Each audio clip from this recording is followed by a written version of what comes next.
Hi guys, welcome to the channel. Thank you for joining me and thank you for your continued support. Sorry there was no big video yesterday. I did do that short video from Reform talking about their approach to benefits, but I didn't do a big video unfortunately because some of you may know I do have a very slight scoliosis in my back, and sometimes it decided to give me a little bit of pain, which it has done in the last couple of days. So hopefully it's going to start to ease a little bit now. But today I wanted to talk a little bit about Sir Keir Starmer again, because in an interview he was asked directly whether he feels that the bill regarding the disability benefits and the PIP assessment and that kind of thing, he was asked directly whether he thought that it would be watered down or whether he felt that it should be changed.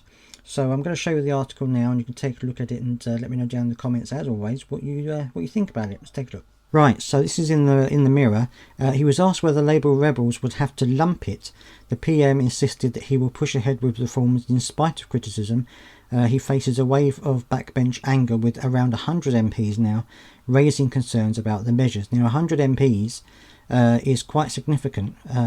If the Conservatives and the Reform and all the other parties vote against the bill, then 100 MPs from Labour voting against as well, I think should then tip the balance in favour of the no. But it is significant. In a defiant message to his critics, he vowed to get on and reform the benefit system to slash billions of pounds from the welfare bill. Pressed on whether he might water down the government's proposals, which will see eligibility for PIP restricted, Mr Starmer said, "To start from the fundamentals, the system as it is not working, therefore it needs to be reformed. It is not complying with the three principles I have set out many times: support those who need to support, ensure that those who can get into work are supported into work, and that those who can work should work. That's the approach I've taken so far. It's the approach I'll continue to take this." Which is fine. I mean, as I said before, if people with disabilities want to work, then of course they should be helped to do so if that's what they want. But people who can't work and who are medically proven not to be able to work should not be forced into work. I think that's the big difference, and that's what a lot of people are against. The PM continued, "The argument for reform is overwhelming, and that's why we will get on and we will reform it." Asked a second time whether disgruntled MPs would have to lump it, he said, "We have to get on and reform this system. It's not working for anybody, and therefore we have to reform it." So that's interesting. So, you know, he has kind of doubled down. He hasn't said, when asked if the MPs would have to simply lump it, he didn't actually say yes. He simply said that we have to get on with reform.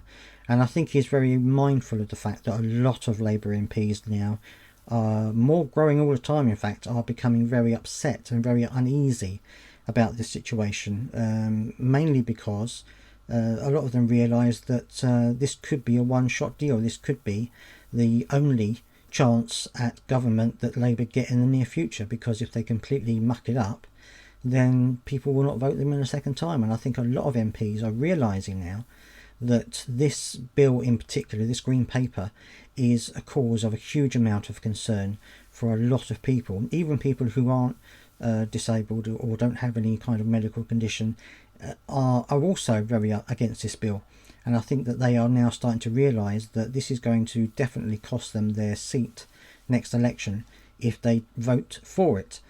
So I think that they are now pressing for change. I think they're also pressing for evidence, because as the government have said, you know, this vote could go ahead without any kind of analysis being brought forward for MPs to look at, which is completely wrong. And so a lot of MPs are saying, well, how can we vote on something we don't know what the impact is going to be? So I think there are various reasons why the government are under pressure on this green paper, and I'm hoping, despite what Keir Starmer has said, that he is feeling the pressure and will eventually do something about it. And I hope that in June, which is when this the green paper is meant to be voted on, I'm hoping by then there will be enough pressure for MPs to actually make a decision and say no, because abstaining is not going to be a good answer. Abstaining isn't going to work. They need to vote no, and hopefully they will do so. So let me know down in the comment section what you think about this, what you think about his response to those questions, And well, I hope that you are all doing well, and I will see you next time.